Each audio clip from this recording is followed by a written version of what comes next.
Hello, I want to welcome Krystalya Marie to the Butterfly Effect. And she is a self-love enthusiast, and she's got some amazing talents and an amazing story that she's going to share with you guys today. So welcome. Oh, thank you, Carissa. I look forward to sharing with you and your listeners today. Yeah, thank you so much. I'm so excited to have you here, and I truly appreciate you. So thank you. You're welcome. I appreciate you as well. Thank you. So, do you want to share a little bit about what you do? Well, it's funny. I never thought I was going to be any kind of healer. I was actually a computer geek for years, Uh-huh. and probably one of the earliest programmers out there, actually. And I started my journey when I got beat up and stabbed by a fellow many years ago. And that kind of put me on the journey of looking deeper within myself. And now I draw symbols for healing. And the joke about the whole thing is I dismissed Reiki because of symbols and other things because of symbols. And God always had a different plan for me. So, Yes, yeah, I draw these symbols for healing. I've drawn more than 500 of them at this point, and I help people all around the world. that's amazing. You should you've done a few other things, so haven't you, on your healing journey? Oh yeah, I did a whole soul retrieval course and became a soul retrieval practitioner for one person. And that was really fascinating. The whole process of soul retrieval was very, very fascinating work. And then what happened was during her course, I had thought that I'd healed all my self-love issues. I'd been on that journey for so many years, I was sure I had. And then what ended up happening was she asked everybody to share what they felt they had healed. And I shared that, and she brought me up to the front of the room, and we did muscle checking. And if you're not familiar with that, it's checking the strength of a muscle to determine if it's yes or a no answer. And she put my arm out, and we tested to see if I loved myself fully, and the answer was no. Yeah. And it put me on the journey of really looking much, much deeper to what kind of core belief I had. And core beliefs are a huge part of the work I do because finding that I had a belief that God would punish me if I loved myself changed my entire life.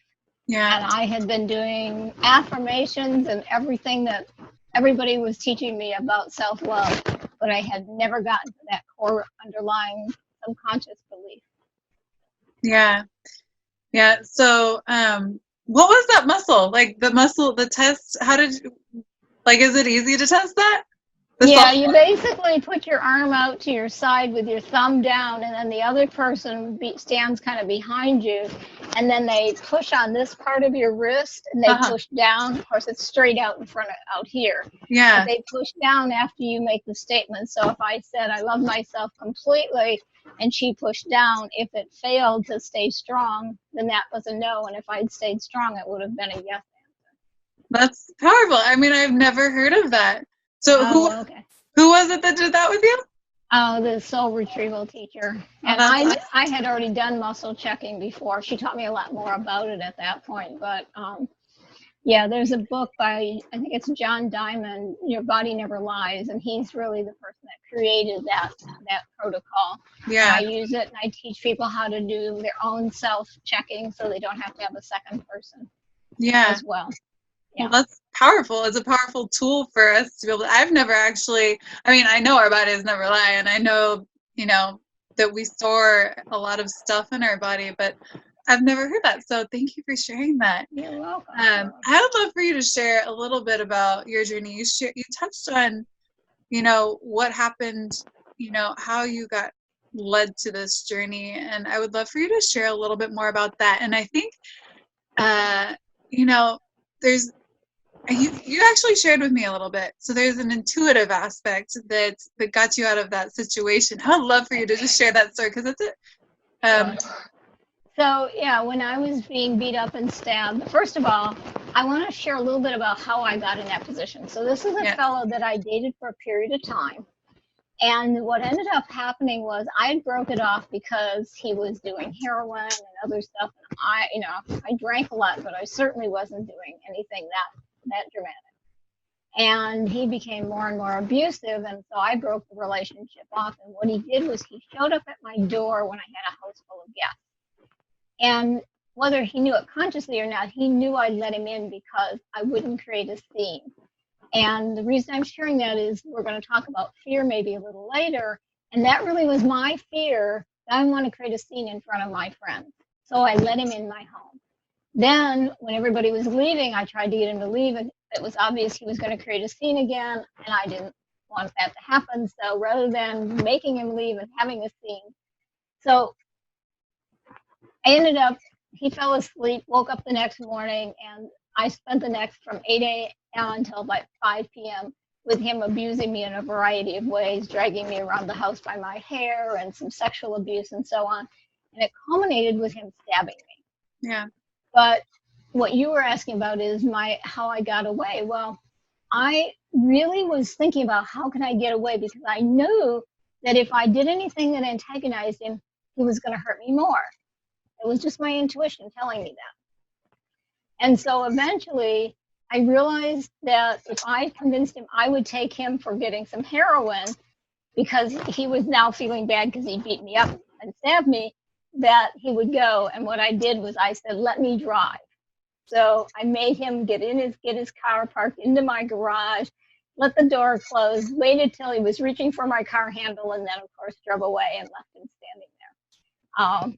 And it was all my intuition just saying, you've got to do whatever you can to keep yourself safe and find a way to get away. And I had tried a couple other times during the day to get away. And each time he'd grab me outside of my home and threaten to kill me before the neighbors could get to me and stuff. And then I would smile and wave to the neighbors. So it was a question of listening to guidance. And I finally got that. And I couldn't have described it that way then. I just, Yeah. But yeah. Yeah. So it's really key for all of us to really listen to that inner guidance, listen to those messages we get, because there are messages from our higher self, God, whatever word you want to use, that are there for us if we're willing to take and listen and act on those messages. Yeah. I want to thank you for sharing that, because that's so powerful. A lot of people are scared to share stuff that they go through, and that is not something that everybody goes through every day. And so the people that do go through that stuff, it's important for them to be able to connect with people, that have gone through it. So I just really want to thank you for being open to taking your journey of healing and sharing it. Oh, you're very welcome. And I do that because I hope to help other people see that, you can make it, you can change your entire life even after you've been through something that dramatic. Yes. Yeah. I was wondering if you could share a little bit about your life as you grew up, and I mean, how is that playing a role in who you are today? Well, first of all, it took me until I was almost 50 years old before I discovered for certain that my father had sexually abused me. And I had a therapist tell me it had happened. A friend of mine, based on certain things I said it happened. And then my sister had come to me when she was like 21 and said, did Dad ever do this to you? Because he had done that to her, but when she was like 21. Yeah. And I was in total denial about it. And I was laying on a reflexology table, and suddenly I started getting flashbacks. Like I said, I was close to 50 years old at this point. And so I started crying and all of this. And it turned out that sexual abuse wasn't what we would consider really sexual abuse, because as a child it felt good. He didn't do any penetration or any of that. He was just making me feel good. But my mother made such a big issue of it that what ended up happening was he walked away from me totally. And I was like Daddy's little girl, okay? Yeah. And that change caused me to go after, if it felt good sexually with any guy, then I must be in love with him. And he must be in love with me. And I started that pattern, and that's how I got into the abusive relationship that I shared a minute ago. Yeah. And it's that. And then the other one that I think I shared with you the other day when we were talking was the fact that my father was a professional artist and a draftsman and stuff. And when I started drawing, he accused me of tracing this rose because it was so well done. And so I quit drawing totally. So when God decided to give me these symbols, I was in total denial that I could possibly draw anything that could help anyone. Yeah. Yeah. It's such a powerful story. I mean, thank you again for sharing those things. There's so many people out there that have amazing gifts inside of themselves, and it's a struggle to express that part of themselves a lot of times, because there is a lot of stuff in our lives that tell us we're not good enough, and Right. confidence surrounding those things. I know for myself too, like my gift is like, there's a lot of breakthrough that I have to make in order to access those parts of me and feel confident in using them. So I know that's a lot of other people's journey as well. Right. And we also have to look at our religious upbringing and how did that play a role as well. Frequently, that plays a role in how Yeah, we, and how many people laugh at us when we start sharing our gifts. Many yeah. people say, oh, you're so silly, and you can't draw or whatever it is, right? Mhm. So we have to like claim ourselves and stop letting them influence who we really are. Yeah. And it's And it's not easy. not But easy, it, especially in this world. but it's well worth the journey when you do it, because then you find joy and happiness and peacefulness in yourself that you don't find otherwise, because you're always really drawn to this thing that's really your gift. Mhm. You don't feel like you're really living life fully. Mhm. Yeah, I can definitely relate to that and agree with that. Um, it's just it's powerful to be able to create in this world, and you get to do that with some of your work, and it's beautiful when you can put that out into the world, and it feels really good to be able to know that you are a creator and you can be able to put your work out there and allow other people to experience it. But you also have to be able and willing and strong enough to walk away from friends and family that are looking at you like you draw symbols for healing. Yeah, right. Go. Yeah. Yeah, no, I agree with that. It's one of the challenges that I've had to face myself, where it's like, your journey, you do outgrow people, and it's been challenging for me to let go, because my heart's like, well, like I need you, but I don't. You don't. We need to be us and be able to express ourselves, and sometimes people hold us back from that. So Absolutely. And it's really key to owning that power and just owning who you really are. yeah, And guess what? What I ended up doing was finding far more supportive, loving people in my life, that once I got that, I walked away from these people that weren't supportive of me, yeah, who I am. They were just, they were family or they were friends. And then I have this group that just honor me for who I am and love me for who I am without question. And it can be amazing when you start to change things, how supported you feel. yeah. I must say, as I've got drawn to this path of healing and stuff, I've found some amazing people supporting, loving, accepting fully, not as, I mean, like, we're human still, but like the judgment is so much less, like, Yeah. and so much more self-acceptance. And that's Yep. why my heart is here sharing. There's so much power and what you've overcame, and then also who you are, and allowing yourself to express who you are and share. Well, I think it's my journey. If I think I wouldn't be happy if I wasn't sharing, to be Yeah. honest with you. I mean, it's like, I remember walking away from the corporate world and people thought I was insane. I walked away from a six-figure income and I said, well, I'd probably be dead if I stay here 5 more years, so I think I'm walking away. Yeah. And it's So been quite the journey, but I wouldn't trade it for a minute. yeah, that's beautiful. What was that like, walking away from that job and starting, this new journey? Well, actually, at the time, I didn't even know what the new journey was. That was before I started getting the symbols. I just knew I had to walk away and God was going to guide me somewhere else. Mhm. And it was so empowering to walk in and just hand them my computer and all this equipment and say, I'm done. No notice, nothing. And they're like, what? I just felt it was like the whole world just lifted this huge weight off of my shoulder, and I knew I had done the right thing. Yeah. You let go of something that wasn't serving you in a positive way so you could make room for what was to come. Right. Absolutely. Absolutely. I would love for you to share what are some of the things that this journey has shifted in your life personally. Like, have you gone through any healing yourself, and what did that look like for you?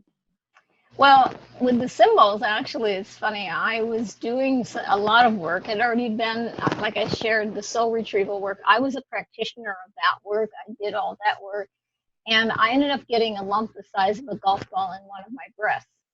And I did all the work I'd learned and everything, and nothing was changing it. And then I was living in Sedona at the time, and I was going from healer to healer to healer, and nothing was happening. And one day, this medical intuitive I had seen several times said to me, "You need to draw those images floating in your aura." And I remember rolling my eyes, yeah, right, whatever, right, and leaving. But the next day, I started seeing the images. So I sketched like 65 images that first day, and I would ask what they were for, and I'd hear, we'll tell you later. I'd ask, are they colored? Yes. What color? We'll tell you that later. So they were just like doodles the first day, just little Yeah. sketches. And within about 3 to 4 weeks, I started getting a stronger vision of certain ones and how to draw them exactly the way they were supposed to be. And one of them was called Love and Trust, which was all about trusting the process that was happening here. Yeah.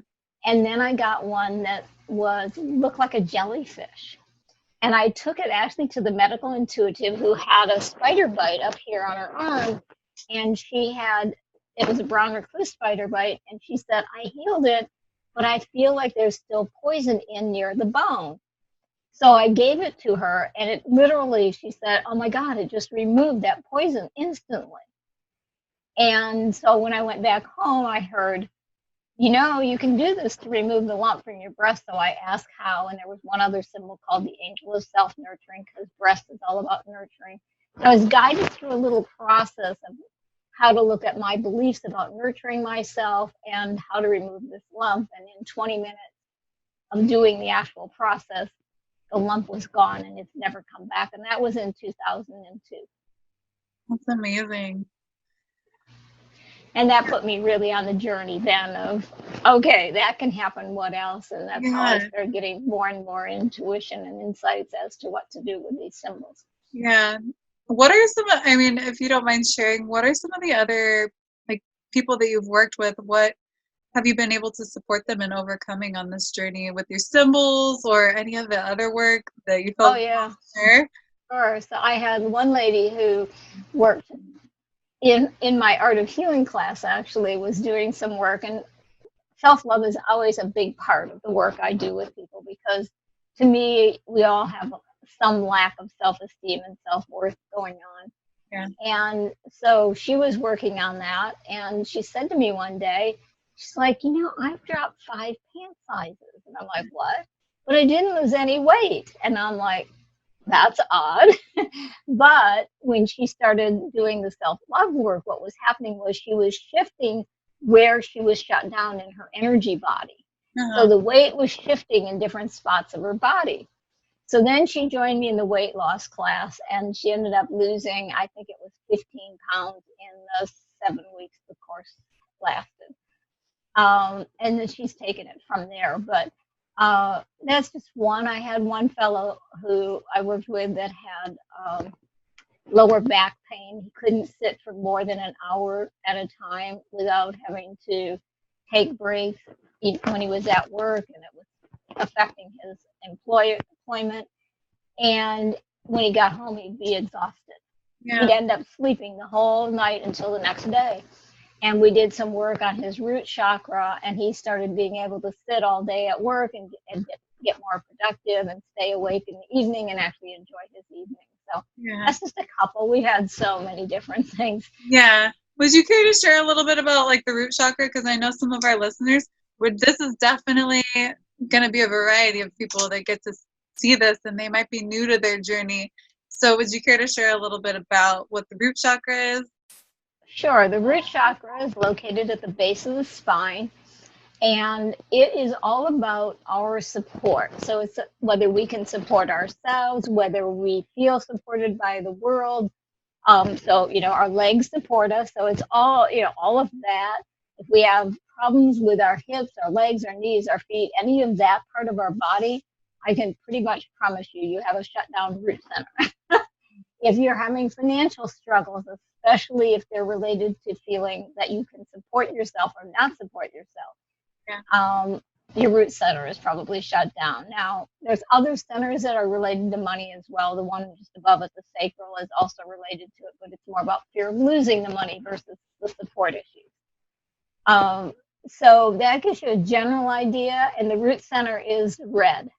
And so basically what I teach about the chakras is the point of, if you have a center shut down, it's similar to having a spark plug missing in your car, okay? It's not going to work. And what happens is you're not giving that energy, so the rest of the body has to work around it, and then it's basically getting ill in its own way, and it might come out as issues that are more on the emotional success, that side of things, or it might come out as a health issue. Yeah. Or it might come out both ways. Usually it ends up coming out both ways eventually. Yeah. Do you have any tips that that people might be able to implement in their lives to support them if they feel like those might be blocked? Anything that they could implement? Well, certainly you could implement just getting your chakras open and balanced. And when we do the little exercise a bit later, I'm actually going to be sharing a symbol that's called the chakra opening and balancing symbol. And it works within 20 seconds of using it.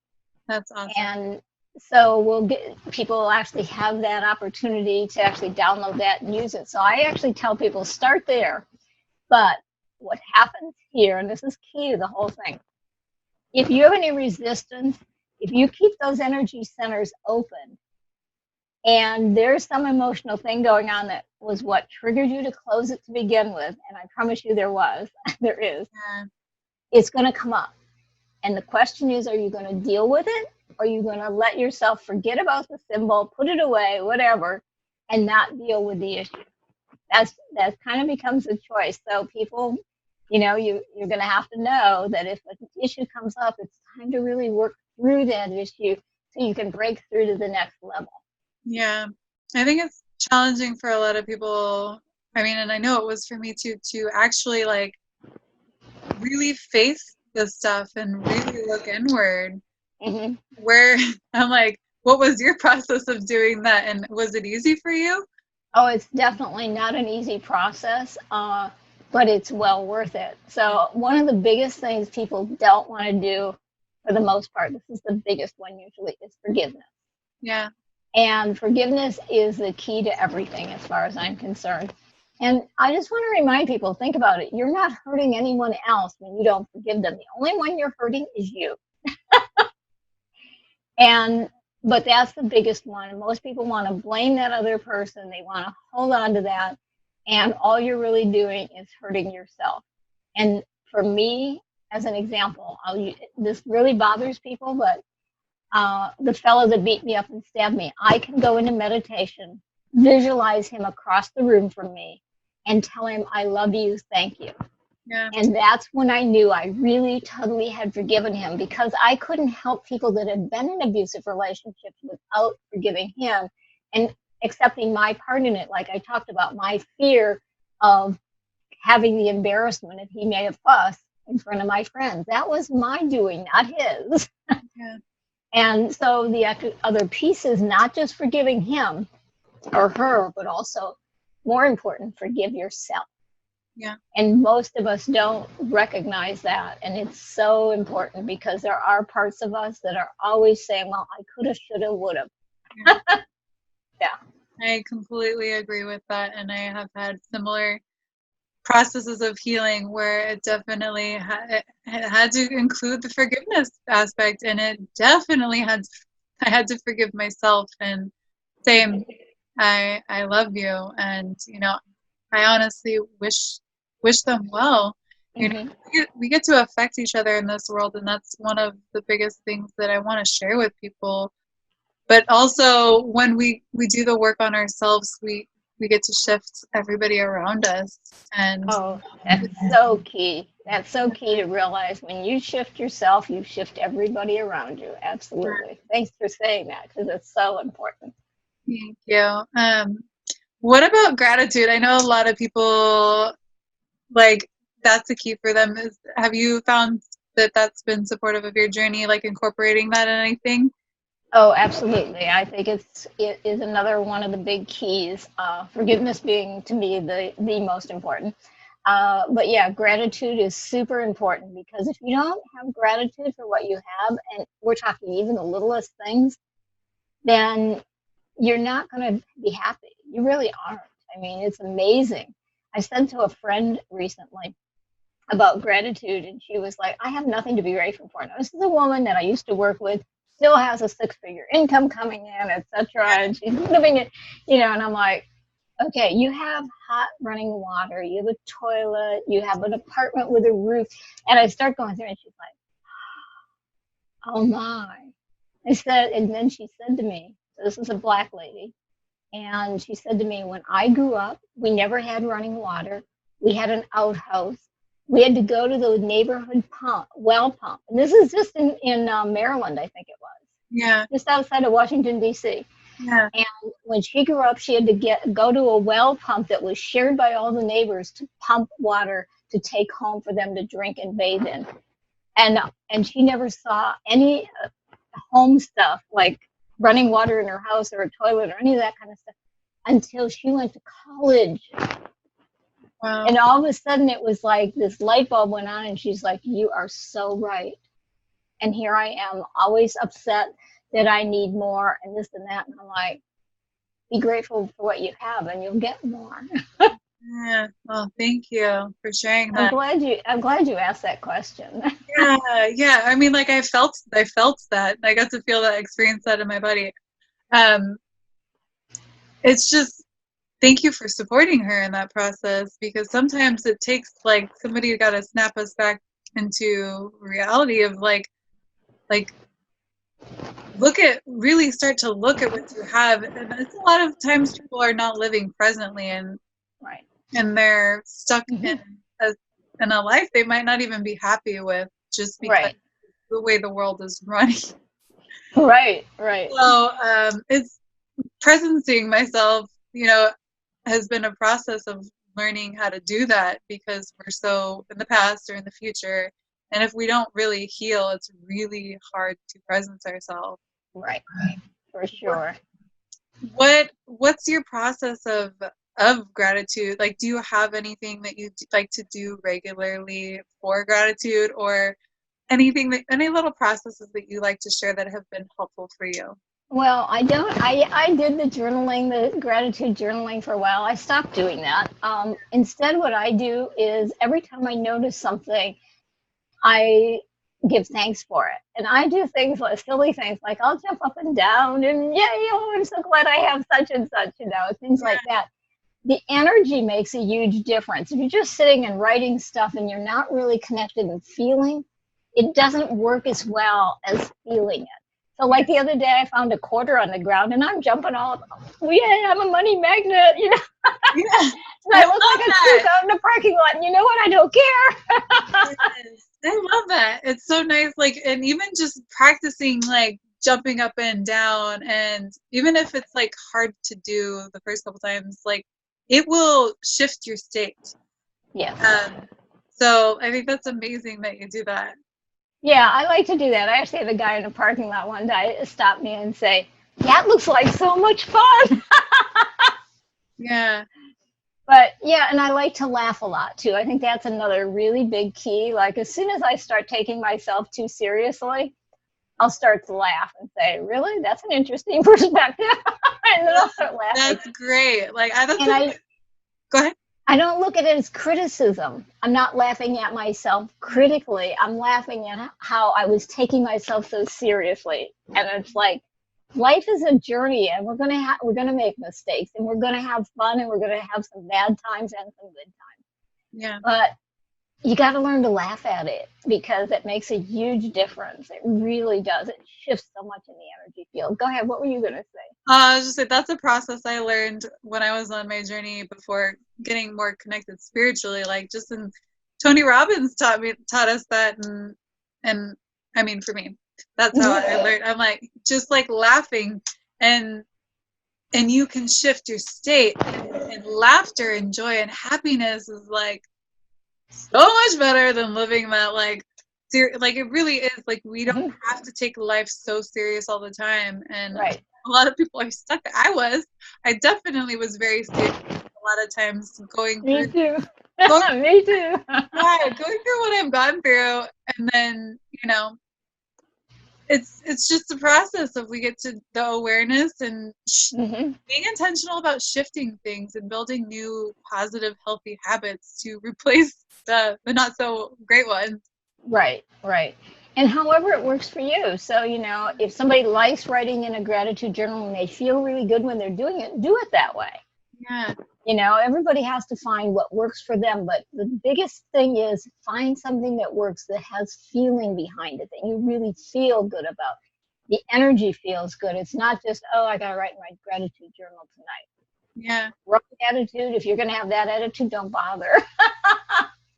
Now, are you somebody who is more like sensitive? Because I myself am like highly, we would call it empathic or sensitive. I feel things in other people's bodies, and it helps me to do work with them. But how do what's your sensitivity like?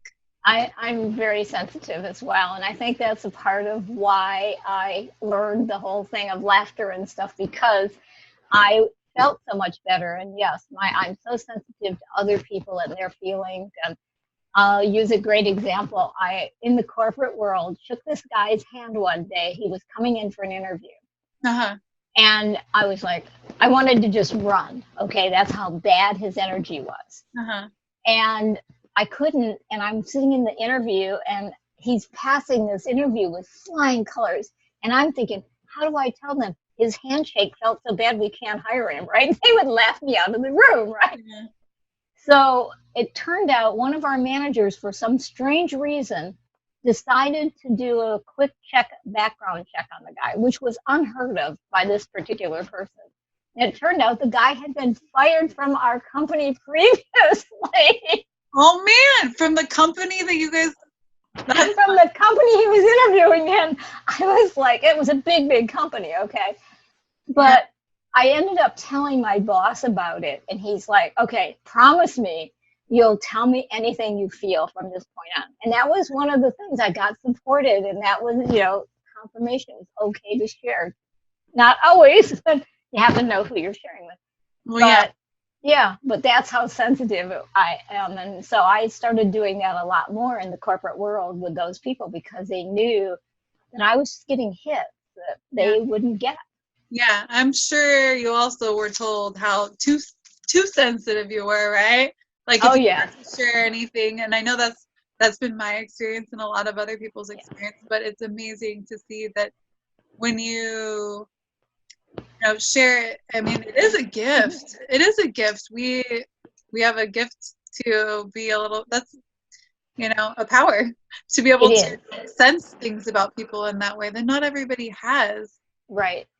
Yeah, and I definitely, probably the most thing that I got comment about being too sensitive was I tear up really easy. And so, yeah, that's probably the thing I got the most comments about being too sensitive about was, oh, you're so sensitive all the time, Yeah. But I'm glad that I embraced that and it was allowed to be okay at that company because after that I started using it far more. Yeah. Was there anything before that like that you can recall times in your life where somebody told you were too sensitive and you feel like that kind of caused you to not like share or express yourself as much? Well, certainly as far as a child, like if I cried and that kind of stuff, I was too sensitive. Oh, you're being a baby, all of that kind of stuff. So that was primarily where my issues were as far as the sensitivity, not the sensitivity where I noticed something and said, oh, I think it's this or that, because I probably never allowed myself to do that because of my religious upbringing and so on. And I shut a lot of that down. And it was Yeah. only on my journey that I started allowing myself to come out of the closet, so to speak. Yeah. Well, it sounds like that being at that company and sharing that was a big part of your breakthrough.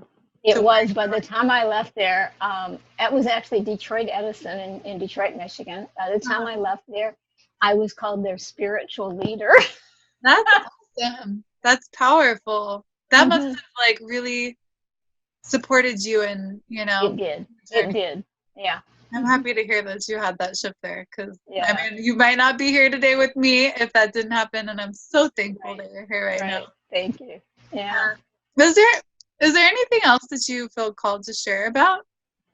Well, do we want to do the process for releasing We fear? definitely want to do the process for releasing fear, but I just want to make sure that if you feel called to share anything with the people's lives that we get to touch, that you get to share that. So Well, anything, so the thing I like to share really is so key to all of us is, as a self-love enthusiast, yes, is the importance of doing something good every day for ourselves and to make ourselves important to ourselves. It's not about being self-centered, but taking care of ourselves. And so I would like to actually ask the listeners to make a commitment to do one thing every day, just something little, just to honor who you are and honor the perfect being that you are here on earth.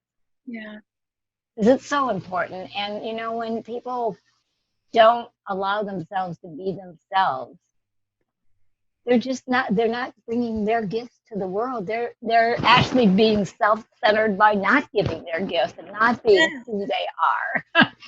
And so it's so important to let go of what everybody else thinks and be who you are.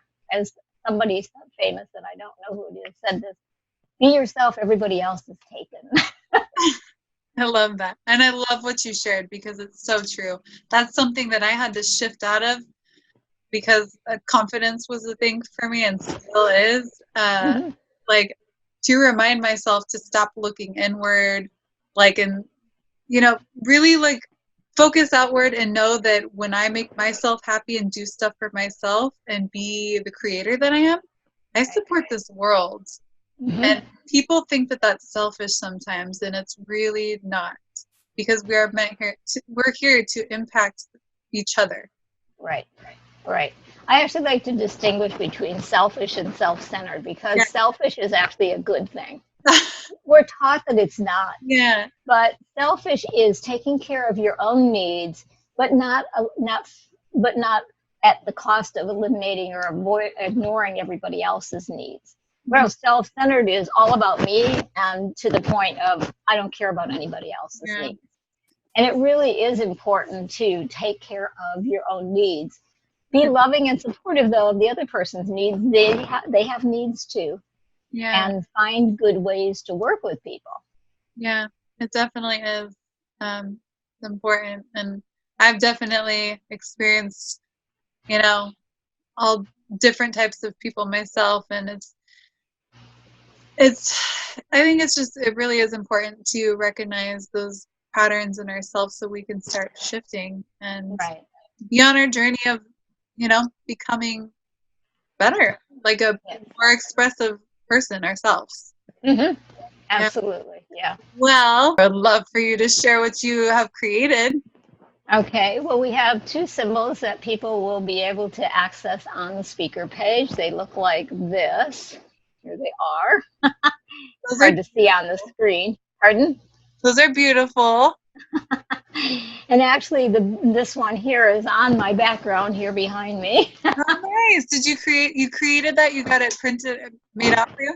Yes, it's a shower curtain. Oh, But nice. don't tell anybody. I just told the Oh, it world. does. I love you. Really. Thank you.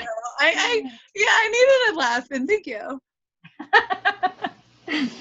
So everybody has two different symbols on the web page they can get to and download. One is called the chakra opening one, and one is called releasing fear.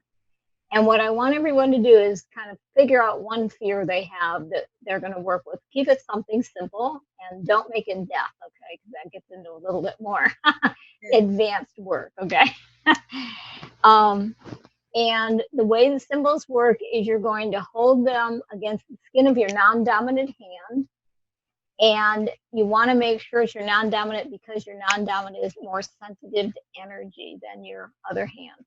If you're ambidextrous, then you'll be able to pick a hand, whichever hand you feel is the most sensitive to energy. And you could try it with both even. And then what you're going to do is you're just basically going to hold the image against your skin for 20 seconds. I'm going to describe what's happening, and then I'm going to guide you through a process where you'll hold this one the entire time while you're guided through the process of releasing the fear. Okay? So go ahead and hold your hand against the skin, the symbol for the chakra opening against your skin of your hand. And what's happening here is golden energy is coming down and into the crown of your head. And then it's filling up your entire body. So every cell of your body is getting this golden energy. As it comes down, it goes down your arms, all the way to your fingertips and out your shoulders, down your chest and your back, all the way down your torso. Then once it hits your abs, then it goes down around your hips and down through your legs. And then gradually that gold energy is grounding you into the ground. So it actually grounds you out through the bottoms of your feet. And then what happens is a ball of red light comes in at the base of your spine. And it starts spinning. And as it does, it starts expanding. And that's opening your root chakra. And then on your next breath, a ball of orange light is coming in just above that, and that's opening your sacral chakra, and that's just above your belly button. Then your solar plexus opens, that's yellow, and that's right at the base of your breastbone or your sternum. Okay? And each one of these, as the different chakras open, they expand and they start to blend and work with the one below it. And then the next one is your heart center, and that's green, and it's right in the center of your chest. And then the next one would be your throat chakra, which is right in that soft spot at the top of your breastbone there. And that's indigo blue. And again, these are just expanding and expanding. So you're activating that energy. And now your third eye, which is in the center of your forehead, and that's violet. And then the final one is white energy, which is the crown center, which is your connection to source. Now you'll also see on the symbol two other colors. One is silver, which connects you to the cosmic energy, and then even further up is gold energy, which connects you to God's source, the universal intelligence. Okay, so all of that took place in 20 seconds. Just took a lot longer to explain. Now what I want you to do is think about what fear you want to let go of, and I want you to place the releasing fear symbol against the skin of your non-dominant hand again, and close your eyes, and I'm just going to guide you through this process. So what I'd like you to do is visualize the center of the symbol, which is a heart, and then it's got like these little squiggly lines that come out of it. And I want you to place whatever fear you just decided you want to let go of in the center of the heart. Take a deep breath in and see that fear sitting there in that love energy of the heart and not being able to stay there. And so it starts to escape out through those squiggly lines. And gradually, as it's escaping, I want you to see yourself doing whatever it is that you fear. And see yourself being caught in the higher source, universal energy, and being safe and secure and loved totally. And then as that fear escapes out of there, it meets a ball, a pink ball, like a big pink balloon, and it ends up going into the pink balloon. Once the whole fear is gone and you've let it go, Let go of that balloon and see it floating away further and further away from you. And as it does, I want you to thank that fear for all that it has provided to you to this point, and then tell it you are ready to let it go and walk with total ease and grace, with confidence and courage every day in each step you take. And now, as that fear is floating further and further away, see it start to disintegrate, and little dust particles start floating away all over the universe. And then gradually come back slowly, taking a deep breath, and feel the confidence you have now. Know that you can do whatever it was you feared before, and that you will be totally safe, and you are totally confident in standing in your power. And then just kind of wiggle your fingers and your toes and blink your eyes and come on back slowly.